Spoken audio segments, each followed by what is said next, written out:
Good evening everyone, I am Saksham Pandey, your physics teacher, and today we are going to continue with the topic electromagnetism.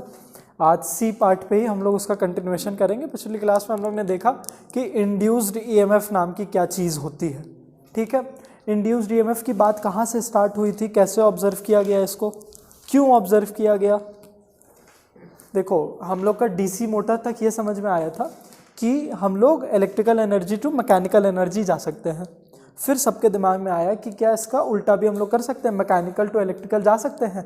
फिर ये चीज़ लाने के लिए हम लोग ने अपना इंड्यूस्ड ईएमएफ का कॉन्सेप्ट निकाला। तो इंड्यूस्ड ईएमएफ में हम लोग क्या कर रहे थे कि एक मैग्नेट को जब हम लोग किसी सोलेनॉइड के पास लेके आ रहे थे तो जो उसकी मैग्नेटिक फील्ड लाइंस उस सोलेनॉइड में घुस रही थी, ठीक है, उसकी वजह से इंड्यूस्ड ईएमएफ आ रहा था। और सिर्फ वहाँ पे क्या चीज़ रिस्पॉन्सिबल थी, क्या वो मैग्नेटिक फील्ड लाइंस रिस्पॉन्सिबल थी या उससे भी कोई बड़ी चीज़ थी। मतलब मैं अगर उसको स्टेशनरी छोड़ूँ और ढेर सारी मैग्नेटिक फील्ड लाइन उसमें जा रही हैं लेकिन सेम नंबर, तो क्या ईएमएफ आएगा उसमें? सर कुछ रिलेटिव होना चाहिए। रिलेटिव क्या? मोशन होना चाहिए, है ना। हम लोग को मैग्नेटिक फील्ड लाइंस नहीं चाहिए, हम लोग को मैग्नेटिक फील्ड लाइंस का चेंज चाहिए कि हमेशा नंबर ऑफ लाइंस बदले, फ्लक्स हमारा चेंज हो। हमें फ्लक्स नहीं चाहिए, चेंज इन फ्लक्स चाहिए। फ्लक्स याद है किसी को? जो मैग्नेटिक फील्ड लाइंस होता है जब वो किसी एरिया ऑफ क्रॉस सेक्शन से पास करती हैं उसी को we call it as flux. यहाँ से हम लोग अपना लेक्चर स्टार्ट करते हैं फ्लक्स को समझाते हुए।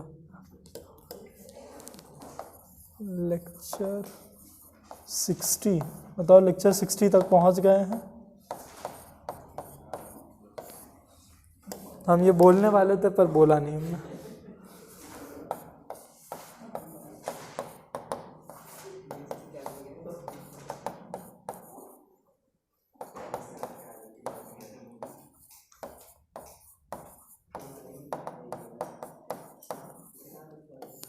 ठीक है, फ्लक्स। फ्लक्स को हम लोग फाई से डिनोट करेंगे, ये फाई होता है। और फ्लक्स होता है हमारा जो मैग्नेटिक फील्ड लाइंस होती है जिसको हम लोग बी से डिनोट करते हैं, इनटू ए। ए हो जाएगा एरिया ऑफ क्रॉस सेक्शन।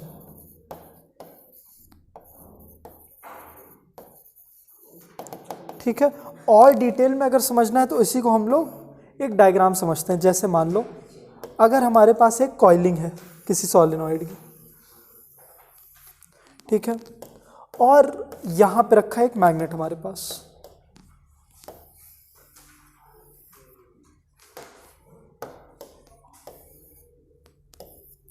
तो मैग्नेटिक फील्ड लाइन कहां से निकल के कहां जाती हैं? नॉर्थ से निकल के साउथ जाती हैं। तो ये गई और यही सेम यहां पे गई, फिर ये गई, ये गई और ऐसे गई, है ना। यही है मैग्नेटिक फील्ड लाइन, नॉर्थ से निकल के साउथ में जा रही हैं।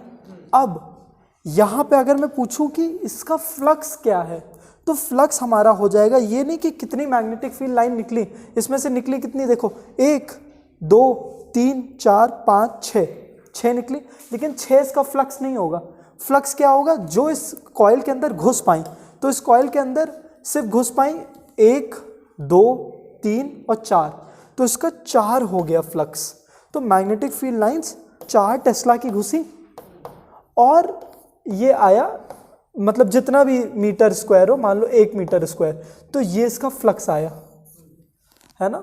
तो ये होता है फ्लक्स, कितनी मैग्नेटिक फील्ड लाइंस घुस पाई किसी सोलेनॉइड पे, है ना। ये नहीं डिपेंड करता कितनी, इसमें से हजारों निकली हो, इसमें जितनी घुस पाई यही इसका फ्लक्स होगा इस एरिया का। ठीक है, तो ये फ्लक्स होता है। ठीक है, तो पिछले क्लास में हम लोग ने इंड्यूस्ड ईएमएफ का ये देखा कि induced EMF is equal to delta B into A, या फिर इसको हम लोग डेल्टा फाई भी लिख सकते हैं, अपॉन डेल्टा टी, है ना, और delta phi upon delta T, है ना। हम लोग ने यहां तक देखा था। तो अब ये डेल्टा लाने के लिए हम लोग क्या कर रहे थे, है ना। चेंज लाने के लिए हम लोग क्या कर रहे थे, रिलेटिव मोशन कर देते थे, या तो कॉइल को आगे पीछे। देखो अगर इसी में हम लोग अगर मैग्नेट को और पास कर दें तो ये वाली भी चली जाएंगी इससे, तो इसका फ्लक्स चेंज हो जाएगा ना। अब वो इंक्रीज हो रहा डिक्रीज हो रहा उससे फर्क नहीं पड़ता, चेंज आना चाहिए और बड़ा चेंज आना चाहिए, ठीक है। तो आगे करेंगे तो और बढ़ जाएगा, तब 6 की 6 लाइन घुसेंगी तो ये 460 हो जाएगा। फिर दूर करेंगे तो एक भी नहीं घुस पाएंगी। तो अब इन दोनों में डेल्टा 6 का डेल्टा आया, है ना। तब उस अगर दूर लेते गए तो 0 घुसी, पास लेते हैं 6 घुसी, तो इन दोनों में चेंज ऑफ फाई क्या आया, 6 का, ठीक है। तो यही चेंज और कितने सेकंड में हम लोग ने कर दिया, जितनी जल्दी कर दिया उतना ज़्यादा हमारा इंड्यूस्ड ईएमएफ, या फिर हम लोग कह सकते हैं पोटेंशियल डिफरेंस, है ना, पोटेंशियल डिफरेंस। और इसी को हम लोग आगे चल के ईएमएफ ना बोल के हम लोग इसको ईएमआई बोल देते हैं, इंड्यूस्ड ईएमआई, क्योंकि ईएमएफ से ही बेसिकली हमारा करंट आना है। तो ये हमारा इलेक्ट्रोमैग्नेटिक ये करंट आ जाता है, ठीक है, इंड्यूस्ड करंट, इंड्यूस्ड करंट, ठीक है, इलेक्ट्रोमैग्नेटिक इंडक्शन करंट, है ना। अगर बुक में ये टर्म नहीं दिया हुआ है लेकिन अगर देता है तो इसका मतलब यही होगा। हम लोग इसको ईएमएफ बोल दे या ईएमआई बोल दे, एक ही बात होगी। हम लोग उसको बोल सकते हैं कि इंड्यूस्ड करंट इसमें आ जाएगा, पोटेंशियल डिफरेंस आ गया तो करंट आ ही जाएगा, provided circuit is closed. Circuit खुला हुआ है तो करंट नहीं आ पाएगा। मतलब अगर इसी में हम लोग ने, वैसे इसमें तो खुला हुआ सर्किट है तो इसमें नहीं आ पाएगा, even though we keep changing the flux. अगर हम लोग इसको क्लोज कर दें तब हमारा फ्लक्स आ जाएगा। उसको चेक करने के लिए गैल्वेनोमीटर लगा दें, ठीक है, तो हम लोग को दिखाएगा कि हाँ करंट आया है। चलो इतनी तो बात पिछली क्लास में यहाँ तक हो गई थी जितना मुझे याद आ रहा। फराडे का आज हम लोग को एक्सप्लेनेशन देखना था, और मैंने गैल्वेनोमीटर को वो भी समझाया था कि नीडल कब किधर मूव करेगी, है ना। आज हम लोग उसको और अच्छे समझेंगे कि रटना ना पड़े, ठीक है। मैंने बोला था ना ये लेंस लॉ में तुम लोग समझ जाओगे कि नीडल किधर मूव करेगी, तो वो भी देख लेंगे। चलो तो फराडे का जो एक्सप्लेनेशन था, ये वाला डायग्राम है ना, ये वाला, इस पे ध्यान देना। एक बार देखें गूगल पे मिल पाए तो उसको हम लोग कर भी लें। फराडे ईएमएफ,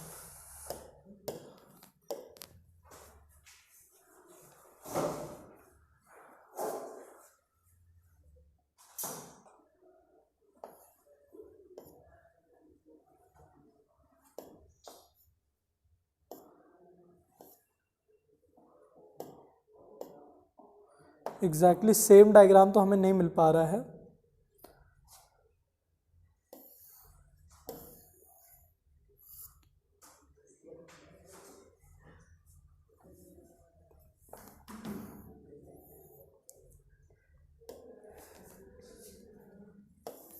चलो इसी समझने की कोशिश करते हैं। इसमें क्या हो रहा है, वही जो उसमें आ रहा है, उसमें डायरेक्टली मैग्नेटिक फील्ड लाइंस इसमें से भी निकलेंगे, वही उसने बताया है।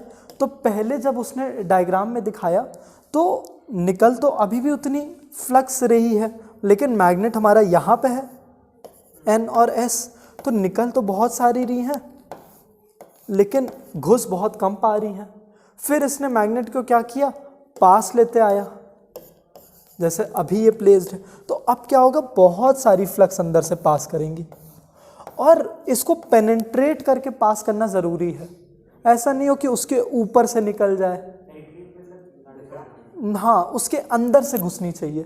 जैसे अगर ये हमारा ये सरफेस है, ठीक है, तो अगर हमारा मैग्नेट ये है तो ऐसा नहीं होना चाहिए कि मैग्नेट ऐसे रखा है ये ऐसे, तो फ्लक्स ऐसे चलिए, पेनिट्रेट नहीं, ये ऐसा होना चाहिए, तब मैक्सिमम फ्लक्स नहीं। क्या पता इसमें भी पेनिट्रेट कर जाए एक फ्लक्स, लेकिन इसमें मैक्सिमम करेगी। अच्छा हाँ चलो इसी समझते हैं। ये हमारा कॉइल है ना, और ये हमारा मैग्नेट है। तो जब हम लोग इतनी दूर किए तो इससे इमेजिन करो फ्लक्स हमारी निकल रही है बहुत सारी, है ना, इतनी दूर है तो घुस बहुत कम पाई। हम लोग ने क्या किया, मैकेनिकल एनर्जी लगाई, अपनी मैकेनिकल वर्क किया, है ना, काइनेटिक एनर्जी, ये करते ही हमें क्या हुआ, अंदर ढेर सारी फ्लक्स गई, फिर पीछे लाया, तो तो यहाँ पे फ्लक्स का चेंज आया पड़ा है, तो ये चेंज ऑफ फ्लक्स हमें क्या देगा, हमारा ईएमएफ दे देगा। वही एक फॉर्मूला याद रखना है। क्या है वो फॉर्मूला बताओ, ईएमएफ का फॉर्मूला बताओ, अब इंड्यूस्ड ईएमएफ का अभी अभी बताया है, जल्दी। डेल्टा फ्लक्स, बेटा फ्लक्स से नहीं हो पाएगा कुछ भी। देखो अगर मैं इस मैग्नेट को यहां छोड़ दूं, अगर मैं इस मैग्नेट को यहां पे छोड़ दूं, फ्लक्स तो अभी भी जाएगा लेकिन ईएमएफ नहीं आ पाएगा। जो उन केसेस में पिछला दिखाया था ना कि वो नीडल वहीं पे थी, हम लोग मैग्नेट को बहुत पास लेते आए, एकदम क्लोज रख लें कि सबसे ज़्यादा फ्लक्स घुसे, लेकिन अगर मूवमेंट नहीं है, चेंज इन फ्लक्स नहीं है, तो ईएमएफ नहीं आ पाएगा। तो हमेशा डेल्टा फ्लक्स हमको चेंज लाना है, भले हम कम करें, दूर ले जाके हम फ्लक्स कम कर रहे हैं, लेकिन वो चेंज ही ज़रूरी है। ठीक है, तो delta flux upon delta time, कितने टाइम में हम वो कर रहे हैं। ठीक है, तो मान लो यहाँ पे अभी जब इतनी दूर है तो हमारे में से इसमें से फ्लक्स सिर्फ 2 जा पा रही हैं, जब इतने पास लेते हैं तो 20 चली गई। ठीक है, तो यहाँ पे लाएं और यहाँ पे लाएं, और इसको मैंने 1 सेकेंड में लाया, तो जल्दी बताओ ईएमएफ कितना हो गया। फिर से सुनो, यहाँ पे है फ्लक्स इज इक्वल टू 2, है ना, यहाँ पे लाया फ्लक्स इज इक्वल टू 20, और मैंने ये सब कुछ किया विद इन 1 सेकेंड। तो बताओ ईएमएफ कितना होगा यहाँ पे पुट करके। माइनस प्लस की चिंता मत करो, कुछ भी बोलो और सोचो। तुम्हारे हिसाब से 18 है, तुम्हारे हिसाब से हाँ, यहाँ पे 2 था, यहाँ पे 20। ठीक है, 1 सेकेंड में किया हमने 40। ठीक है,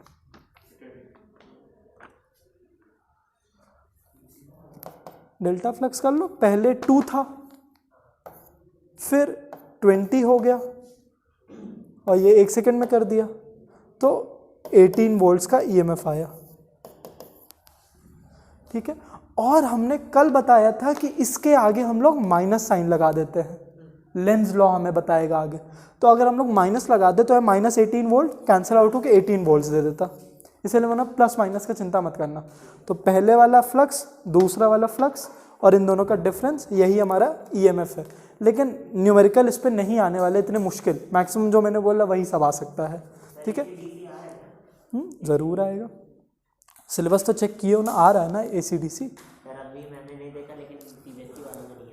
स्कूल में हो गया एसी जनरेटर, स्कूल में हो गया ये चैप्टर, तो किसी को तो पता होगा, किसी के भी क्लास में अभी तक ये चैप्टर नहीं हुआ होगा मोस्ट प्रॉब्ली।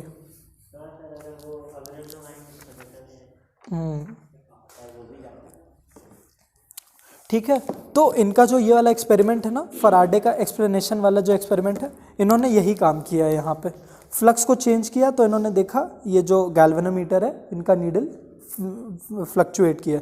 अभी अगर यहाँ छोड़ दे थोड़ी देर तो गैल्वेनोमीटर फिर अपनी पोजीशन पे आ जाएगा, तो उसको पीछे ले जाना पड़ेगा अपने मैग्नेट को, है ना, चेंज इन फ्लक्स लाना है हमें। कौन सा फॉर्मूला? सही तो है, वही है जो बी है वो है, और उसके बाद जो एरिया लिखा है ना वो ए है, बी इंटू ए। यहाँ पे फाई नहीं लेके आए ये लोग, ऐसे जो मैंने ये लिखा है ना यही है, ये बी ही पहला वाला पार्ट है उनका। ठीक है, फ्लक्स या फिर magnetic field lines entering in each coil, और दूसरा area of cross section of the coil, और नीचे टाइम।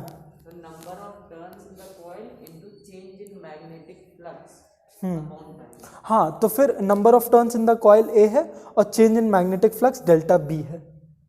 हाँ, और ये हमारा टाइम तो टाइम ही है। ठीक है, तो बस ए को उधर किया है, डेल्टा बी को उधर, है ना। हम लोग का रिप्रेजेंटेशन ऐसा होता है, लेकिन वो जो बुक में लिखा है इसको भी याद कर लेना वर्ड टू वर्ड, दोनों तुम्हें पता होना चाहिए। और फिर उसके बाद इन्होंने क्या किया, मैग्नेट को ना यूज़ करके एक इलेक्ट्रोमैग्नेट ही लेते आए ये। देखो उसके बगली में यहाँ पे बॉक्स में इन्होंने एक और एक्सपेरिमेंट हमें दिखाया ना, दिखाया कि नहीं। अब यहाँ पे ये क्या करने की कोशिश कर रहे हैं दिख रहा है ना वो सबको? ठीक है, यहाँ पे और कमाल की चीज़ ये करना चाह रहे हैं कि एक बार देखें इसमें दिखेगा हमें ये,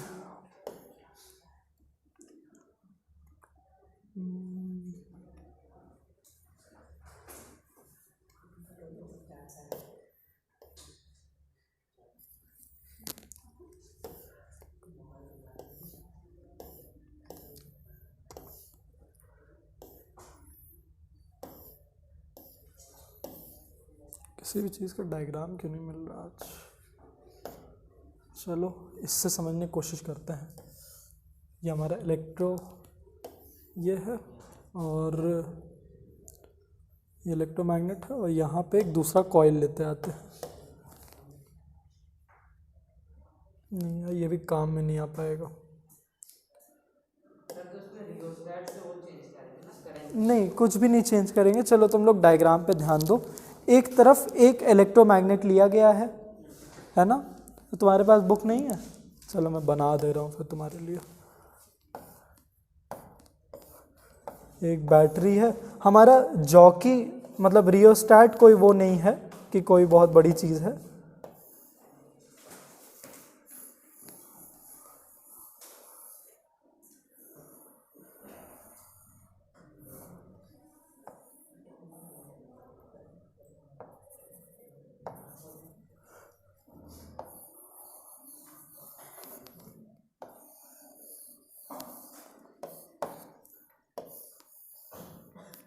ठीक है, ये हमारा अरेंजमेंट है। अब ये हम लोग को सिर्फ चेंज इन मैग्नेटिक फ्लक्स लाना है ना? तो अब मूवमेंट करने की जगह ये क्या करेंगे, इस की को बंद और फिर खोलेंगे।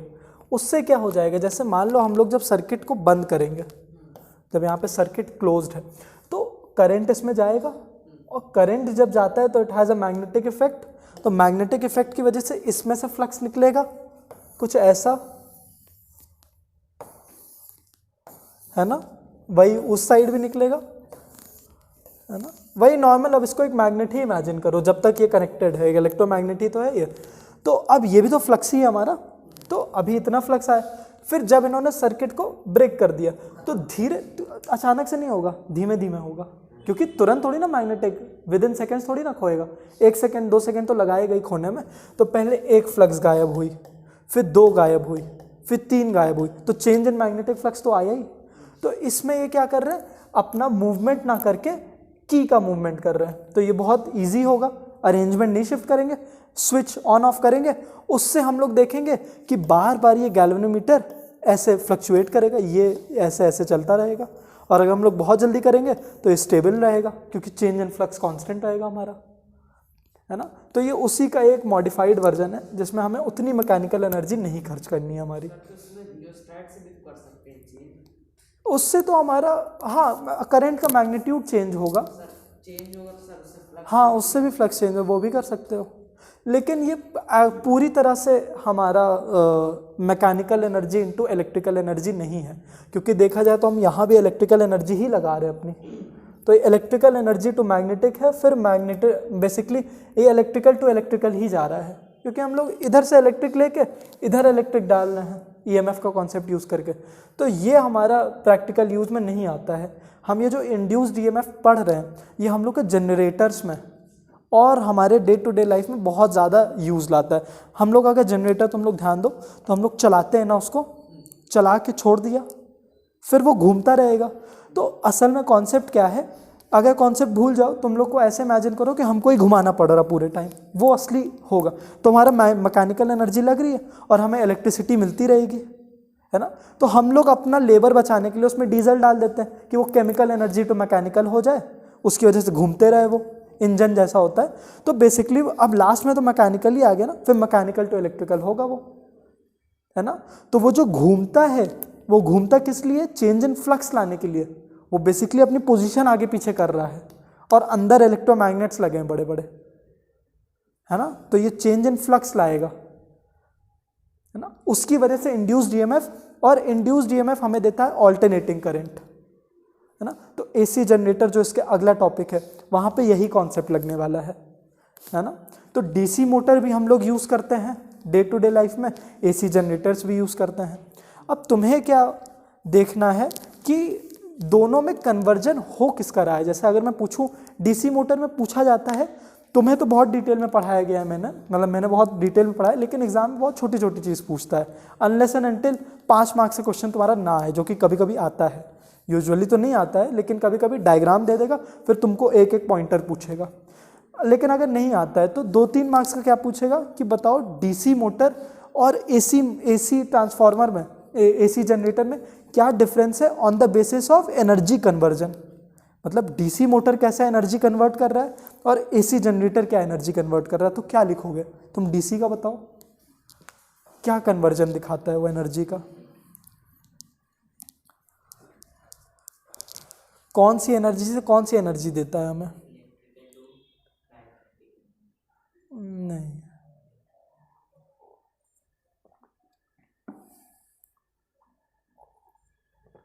Electrical to mechanical energy. फिर एसी क्या देता है? सर एसी भी वही देता है sir, alternative current to mechanical. नहीं बेटा, वो तो एसी हमारा उल्टा देता है, मैकेनिकल टू इलेक्ट्रिकल एनर्जी। अभी हम मैकेनिकल ही एनर्जी तो कर रहे हैं आगे पीछे, अभी जनरेटर का पूरा एग्जांपल मैंने तुम्हें दिया, ठीक है, उल्टा। फिर बोलेगा दोनों के principal on which they work, उन दोनों में क्या डिफरेंस है। तो डीसी मोटर किस प्रिंसिपल पे काम करता है? तुम पढ़े हो, तुम लोग तो नहीं आए थे। नहीं, प्रिंसिपल क्या है उसका? पूरा चैप्टर ही बोल दो, बताओ। हाँ, फोर्स। हाँ ठीक है, तोड़ तोड़ के तुमने बोला, लेकिन ठीक है। तुम लोग बताओ, जिस पे हमारा फ्लेमिंग्स का लेफ्ट हैंड रूल लगता है ना, FBI, है ना?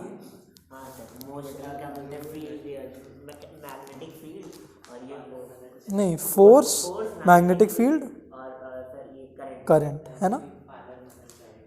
हाँ, फादर मदर चाइल्ड, ठीक है। चलो, तो हमारा डीसी मोटर का प्रिंसिपल ये है कि the force on a current carrying conductor when placed in a magnetic field. DC motor का ये प्रिंसिपल है, the force on a current carrying conductor when placed in a magnetic field. मतलब जब हम लोग एक करंट कैरिंग कंडक्टर को एक मैग्नेटिक फील्ड पे लेते आते हैं या फिर उसके अंदर डाल देते हैं, तो उस पर एक फोर्स लगता है, जिस फोर्स की वजह से वो घूमता है। तो ये डीसी मोटर का प्रिंसिपल है। एसी जनरेटर का क्या प्रिंसिपल है? इलेक्ट्रोमैग्नेटिक इंडक्शन, जो अभी हम लोग पढ़ रहे हैं। ये एक इलेक्ट्रोमैग्नेटिक इंडक्शन ही तो है ना? इंड्यूस्ड ईएमएफ आ रहा है ना? इंडक्शन हो रहा है ईएमएफ का, या फिर इलेक्ट्रोमैग्नेट की वजह से इंडक्शन हो रहा है इलेक्ट्रिसिटी का, ईएमएफ का। तो एसी जनरेटर का प्रिंसिपल है इलेक्ट्रोमैग्नेटिक इंडक्शन, ठीक है। ये छोटे छोटे पॉइंटर्स है, ये 2-2 मार्क्स पे आते हैं। तो सोचो 2 मार्क्स वाला ही कितना मुश्किल लग रहा है। और अगर 5 मार्क्स पे तुम लोग को बोल दिया कि ड्रॉ और एसी जनरेटर, जो कि आ सकता है, ड्रॉ और DC motor and explain its functioning, आ सकता है, ठीक है। इसीलिए बहुत डिटेल में ये पढ़ा रहा हूँ कि रटना ना पड़े। लास्ट में तो मुझे लग ही रहा है कि तुम लोग रटोगे ही, क्योंकि तुम लोग पढ़ते तो हो नहीं क्लास के बाद।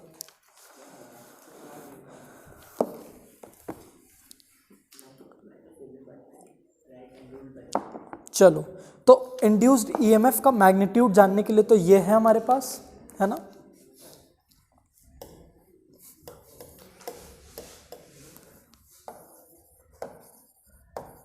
इंड्यूस्ड ईएमएफ या फिर और इंड्यूस्ड करंट, यही हमारा आगे जाके ऑल्टरनेटिंग करंट आएगा, ऑल्टरनेटिंग। अच्छा, कोई अभी तक बता पाएगा कि हमारा ये ऑल्टरनेटिंग करंट क्यों हो रहा है? कोई अभी तक बताए तो मैं समझूंगा कि हाँ तुम लोग याद नहीं। तो डायरेक्ट करंट क्यों नहीं बन सकता वो? क्योंकि सर धीरे धीरे फोर्स लगेगी। ऐसा कुछ नहीं है, डायरेक्ट करंट भी बड़ा हैवी हो सकता है। पोलैरिटी चेंज हो तो हो रही है, वो तो ऑल्टरनेटिंग करंट की प्रॉपर्टी है। मैग्नेट की पोलैरिटी नहीं, मैग्नेट की पोलैरिटी नहीं चेंज हो रही है। और थोड़ा दिमाग लगाओ, अभी तक जितना हम लोग ने किया है। चलो, अगर हिंट के लिए हम लोग इसका जो मैंने एग्जांपल दिया था ना, इधर लेके गए फिर इधर लेके, नहीं ये उससे कोई फर्क नहीं पड़ेगा। हाँ सर, क्योंकि क्या बोलते हैं जनरेटर कुछ होता नहीं है, वो नहीं, तुम लोग ये देखो, तुम जब भी आंसर देते हो ना वो अपना मास्क लगाए हंसता है तुम पे, तुम ध्यान दियो कभी? हाँ हाँ सर बहुत ये देखो, अब इस पे ध्यान दो। तुम लोग देखो, नीडल इसकी ऐसे हो रही है, फिर ऐसे हो रही है ना?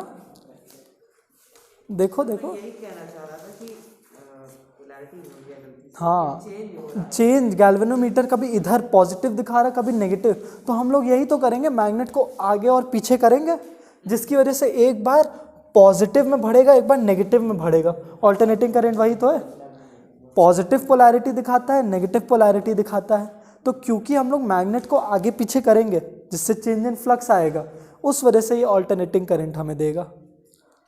ठीक है, चलो आगे तो और अच्छे से होगा, अभी तक मैं देख रहा था कि कितना कोई दिल से पढ़ रहा है। चलो, तो ये इसमें दो चीज़ें आएंगी, ऑल्टरनेटिंग करंट में भी तो दो चीज़ें, डायरेक्ट करंट में तो बस मैग्नीट्यूड होता है, डायरेक्शन की कोई बात नहीं होती उसमें, वो तो एक ही पोलैरिटी का रहेगा। लेकिन इसमें मैग्नीट्यूड सर आयुष परेशान कर रहा है। एंड डायरेक्शन, तुम हो क्यों जा रहे हो बेटा? मैग्नीट्यूड एंड डायरेक्शन होता है, और मैग्नीट्यूड के लिए हमारे पास फॉर्मूला तो आ ही गया है। अब बता दो फॉर्मूला इंड्यूस्ड ईएमएफ का। हाँ वेरी गुड, चलो अब जाके याद हुआ, नहीं फिर से इसने फ्लक्स बोल दिया, डेल्टा फ्लक्स। ठीक है, और डायरेक्शन जानने के लिए क्या करोगे? डायरेक्शन जानने के लिए हमारे पास फ्लेमिंग्स का राइट हैंड रूल है।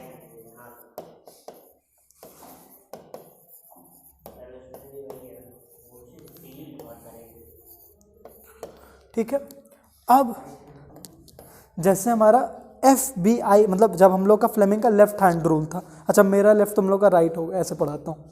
जो फ्लेमिंग का लेफ्ट हैंड रूल था, ये हमारा DC मोटर के लिए चल रहा था, फोर्स जानने के लिए। राइट हैंड रूल में सब सेम चलेगा, ये FBI था, बस ये MBI हो जाएगा। ठीक है, ये मोशन दिखाएगा, फील्ड और क्या बोलते हैं करंट, सील्ड कुछ नहीं है। फील्ड अच्छा, मोशन, मैग्नेटिक फील्ड और करंट, हाँ इंड्यूस्ड करंट। ठीक है, ये मोशन हो जाएगा, मोशन ऑफ द कंडक्टर। हम लोग जो कंडक्टर का मोशन कराएंगे, ठीक है, जैसे फॉर एग्जांपल मान लो हमारा एक मैग्नेटिक फील्ड है जो ऐसे जा रहा है। तुम लोग को मैंने ये बताया कि अगर मैग्नेटिक फील्ड ऐसे डिस्क्राइब किया जाता है, इसका मतलब मैग्नेटिक फील्ड इनवर्ड जा रही है, यहाँ से अंदर घुस रही है। ठीक है, inward magnetic field, inward B। और अगर बाहर आ रही तो कैसे दिखाते हैं? ठीक है, ऐसे magnetic field outward, outward B। ठीक है, तो अब इतना समझ में आया क्या? B मैग्नेटिक फील्ड को कहते हैं ना, इसी का रिप्रेजेंटेशन होता है B। ये सब याद करो। अब इसी का अगर एप्लीकेशन, मान लो अब एक मैग्नेटिक फील्ड है जो कि अंदर जा रही है।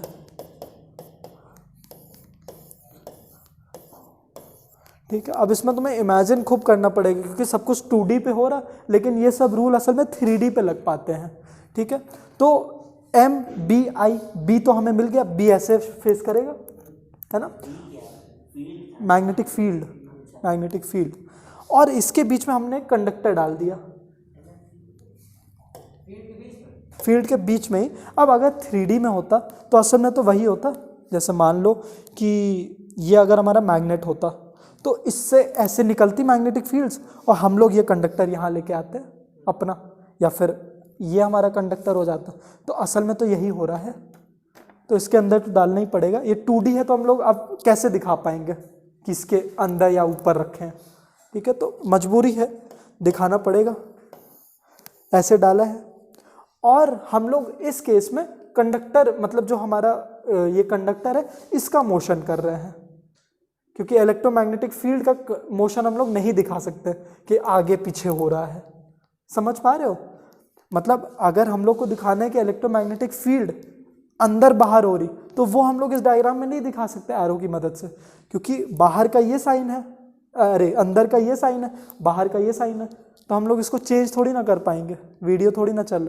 लेकिन इसका मूवमेंट दिखा सकते ऐसे एरो बना के, कि अब समझ में आया, मैग्नेटिक फील्ड अंदर घुस रही है, मोशन ऑफ द कंडक्टर ऐसे हो रहा है। ठीक है, तो इस केस में इंड्यूस्ड ईएमएफ क्या हो जाएगा हमारा, बी ऐसे, एम ऐसे, इंड्यूस्ड ईएमएफ ऊपर, तो इस पे करंट इस पोल से इस पोल जाएगा।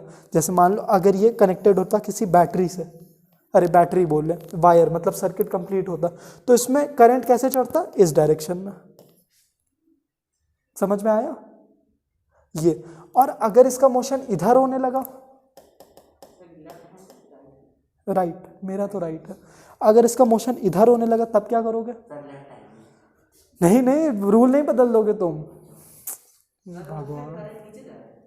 हाँ देखते हैं, बी ऐसे, एम ऐसे और इंड्यूस्ड ईएमएफ नीचे।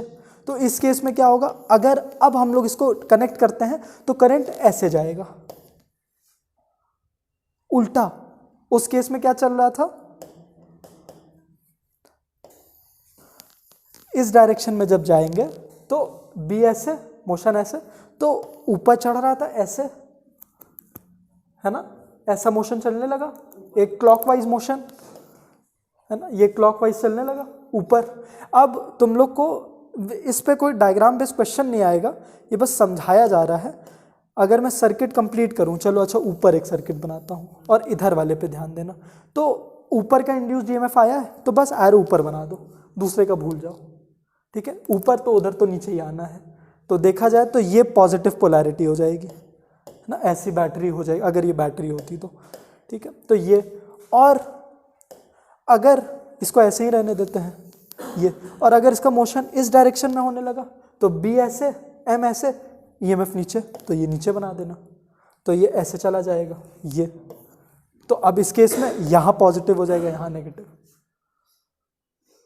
है ना। तो बस एम बी आई। चलो पूरा क्वेश्चन बदलते हैं, एक क्वेश्चन लेते हैं जिसमें अब मैग्नेटिक फील्ड बाहर निकल रही है।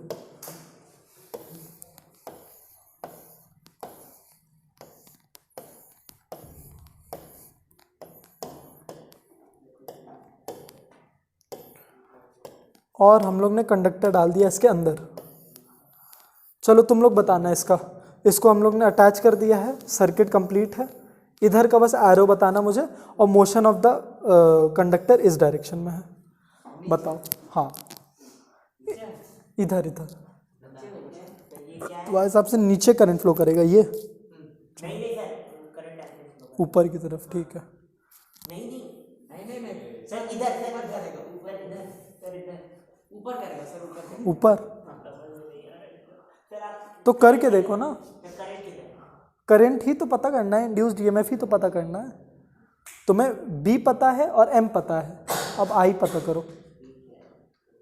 बी फील्ड है और एक क्या है, बी जो कि बाहर निकल रही है, हाँ, और क्या पता है, और तुम्हें एम पता है एम क्या है, इधर की, मोशन, ठीक, मोशन इधर का है। हाँ, तुम्हें करंट की डायरेक्शन बतानी है।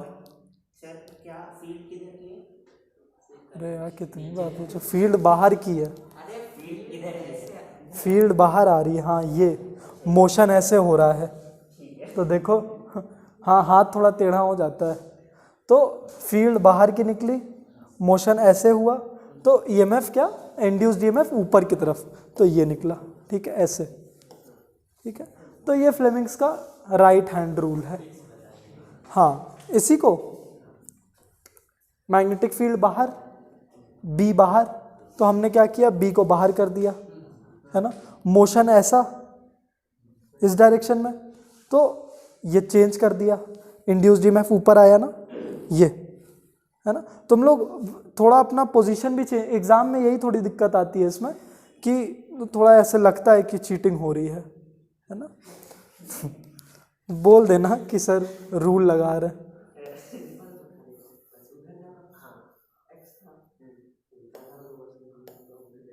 हाँ, वैसे भी कर सकते हो अगर अरे इसी का वाई से वर्षा चलेगा।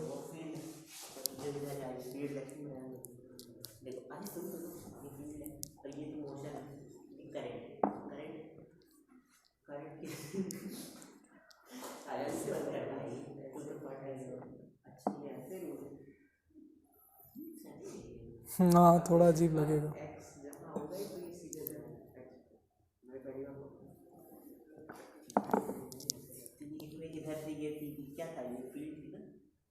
इस लेक्चर को तुम 0.5 पे लगा के देखना या फिर तुम 0.25 करना उसको, मेरे हर एक शब्द को पकड़ना अच्छे से, ठीक है। यहाँ पे थोड़ा सा अचानक सबको काफ़ी नॉलेज मिल गया ना, ये भी पता चल गया, रूल भी पता चल गया, क्वेश्चन भी मिल गया, तो प्रोसेस नहीं हो पा रहा है। सिंपली तुम ही लोग अगर उल्टा हो जाओ ना तो बना पाओगे इसको।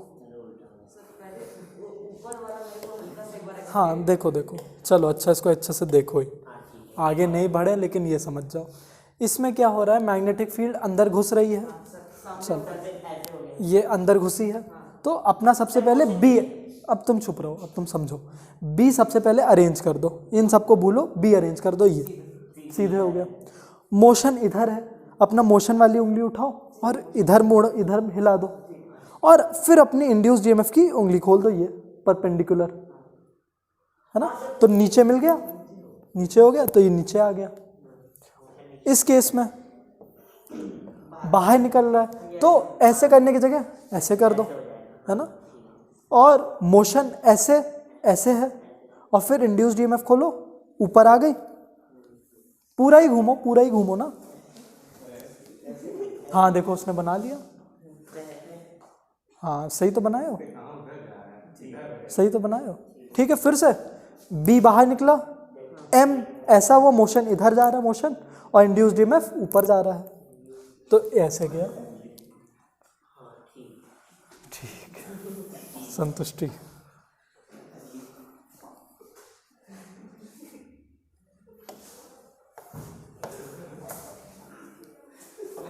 अरे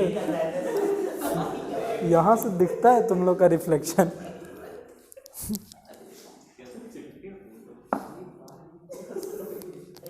चलो अब लेंस लॉ समझते हैं। लेंस लॉ भी बड़ा खतरनाक है।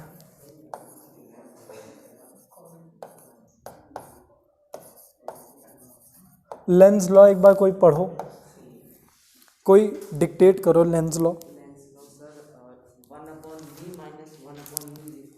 लेंस लॉ नहीं, लेंस लॉ, लेंस लॉ उसके बाद लिखा है, वो लेंस फॉर्मूला बता रहा मुझे। According to Lenz's law, the हाँ। direction of induced EMF or induced current is such that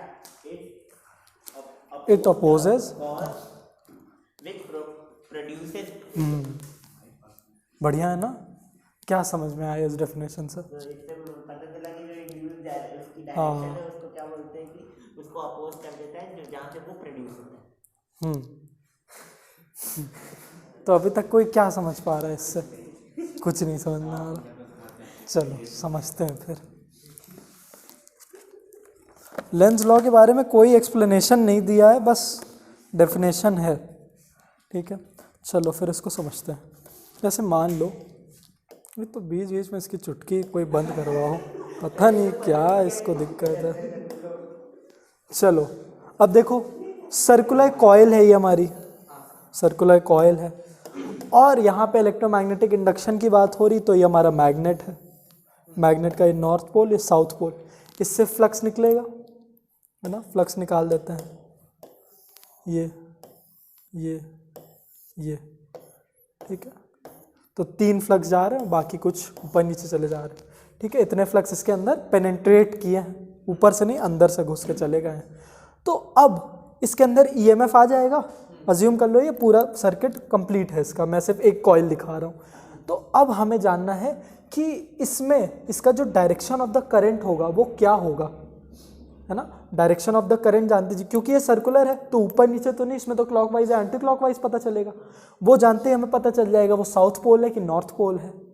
तो लेंस लॉ क्या कहता है कि जैसे ये नॉर्थ पोल की वजह से हमारा ये बना, तो हमारा जो करंट हो जाएगा वो तुरंत एंटी क्लॉकवाइज चलने लगेगा। ये अरे एंटी क्लॉकवाइज ऐसे, ये है ना, एंटी क्लॉकवाइज चला, एंटी क्लॉकवाइज बनते ये भी नॉर्थ पोल बन गया, ठीक है। तो ये ऑपोज करेगा इस चीज को, क्योंकि लेंस लॉ पता है बहुत बड़ी चीज बताता है इलेक्ट्रोमैग्नेटिक इंडक्शन के बारे में।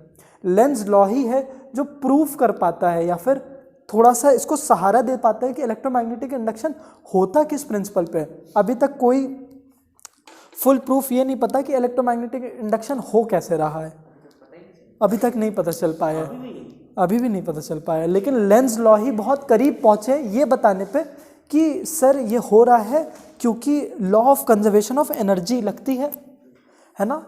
तो हम क्योंकि अपनी मैकेनिकल एनर्जी लगाते जा रहे हैं तो वो इलेक्ट्रिकल एनर्जी में कन्वर्ट हो जा रही है।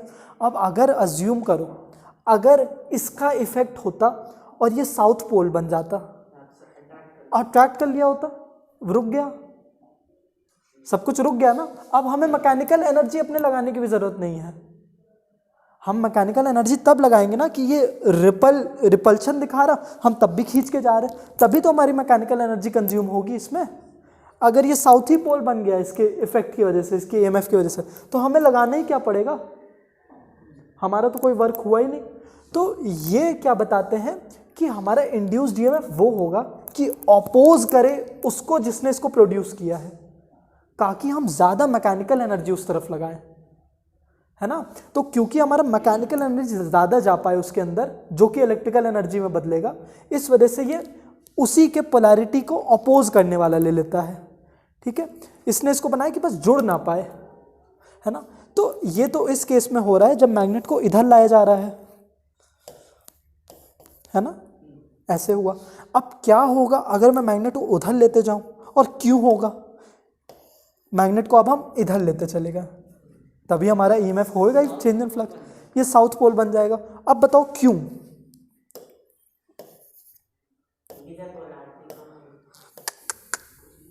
साउथ पोल, सोचो साउथ पोल का मतलब कौन से डायरेक्शन में करंट घूम रहा है, क्लॉकवाइज। ये याद कर लेना क्लॉक रूल हमारा, ठीक है, clockwise south, anti clockwise north. अगर एन आ रहा है तो नॉर्थ लिख लेना। हाँ बताओ साउथ पोल क्यों बन जा रहा है, लेंज लॉ को एक्सप्लेन करते हुए अपोज करना है। नहीं, फ्लक्स वही है, वो तो मिटाते समय हो गया, फ्लक्स से हमारा मतलब नहीं है। अज्यूम कर लो फ्लक्स अभी भी उतना ही है, या फिर नहीं अज्यूम क्यों ही कर लें, फ्लक्स से मतलब नहीं है। ईएमएफ का मैग्नीट्यूड कम होना चाहिए ना, डायरेक्शन थोड़ी ना बदल जानी चाहिए।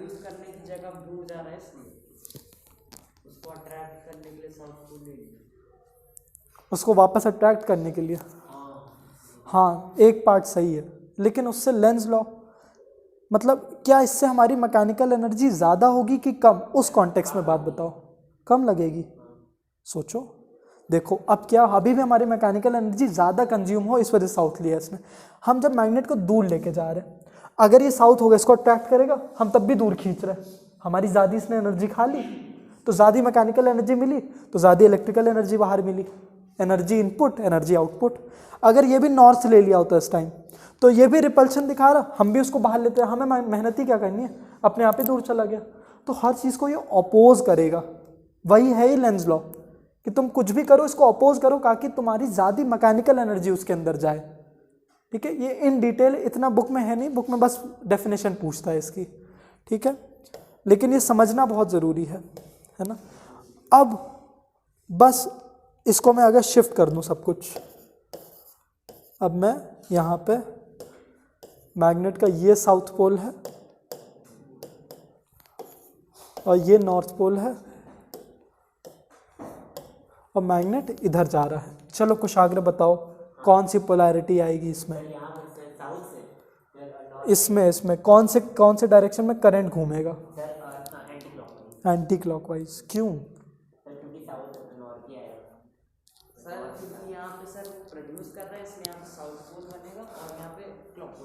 क्लॉकवाइज तुम्हारे हिसाब से क्या बनेगा, क्लॉकवाइज। आयुष भाई उनसे भी पूछ लीजिए क्या बनेगा, कौन है आज, बड़े प्यार से बात हो रही, वेट कर लो। अच्छा भाई, तुरंत जानबूझ के भाई बोले, इतने प्यार से इस भाई से तो नहीं बात करते हो, कॉल कट ही नहीं पा रहा है। किस नाम से सेव है, अच्छा अच्छा, ठीक है। आयुष भाई कोचिंग नहीं आ रहे थे, अब समझ रहे हम। चलो बताओ फिर, बताओ। हमको इन्होंने बताया कि आंटी ने बोला कि तुम बंक मारते थे कोचिंग के बहाने। उसने बोला कि अब तुम नहीं आओगे, आंटी इसको नहीं आने दे रही। हमें लगा रुको कॉल करके पूछते हैं। अच्छा, तो झूठ क्यों बोल रहे हो? इसकी वो तुम्हारी पूरी इमेज खराब कर दिया। इसने मुझे ऐसे बोला था कि क्या बोलते हैं, अब तो मेरे को लगता नहीं है कि मैं आ पाऊंगा कोचिंग, तो मैंने बोल दिया कि नहीं आएगा सर। मैंने सिर्फ बाद में बोला बेटा आप उससे पूछ अच्छा, तुम अपने मन से कहानी पूरी प्रिपेयर कर ले। सर वो बंक मारता था ना, तो उसकी मम्मी फिर बोली कि नहीं आप बंक मारता है वो। हमारी पूरी इमेज खराब कर दिया। हमें लगा अच्छा वो इसलिए नहीं कोचिंग आते थे क्या, बंक मारता था। चलो अच्छा, चलो आयुष भाई तुम ही बच्चों बताओ किस डायरेक्शन में करंट घूमेगा।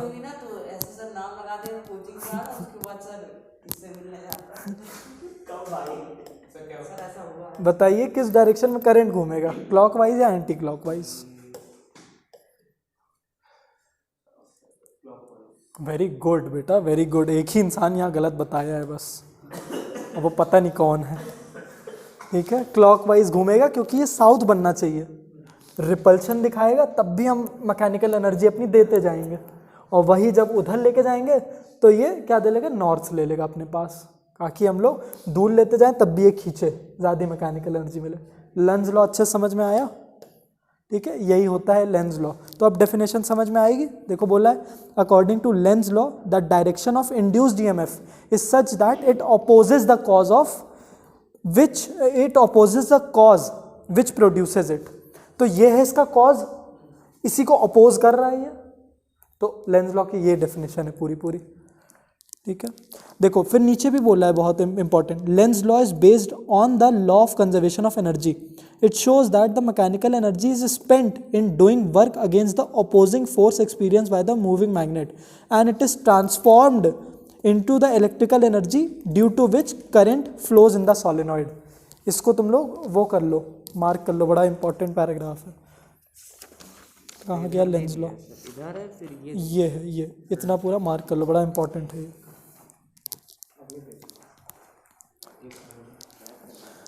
ठीक है, तो ये हुई पूरी लेंज लॉ की हमारी बात। अब एसी जनरेटर का तो टाइम बचा नहीं, और ना ही तुम लोग के कैपेसिटी है एसी जनरेटर समझने की। हाँ कल पढ़ के आना, ठीक है। एसी जनरेटर थोड़ा अंदर लेना मुश्किल होगा तुम लोग के लिए। बायो का तो कोर्स कंप्लीट है, तो हम लोग पहले फिजिक्स का कंप्लीट कर लें। ये अभी इसमें एसी जनरेटर के बाद एक ट्रांसफार्मर भी करेंगे, फिर रेडियो एक्टिविटी करेंगे। हाँ ठीक है, तो मुझसे मत पढ़ो फिर। नहीं, पढ़ना तो आप ही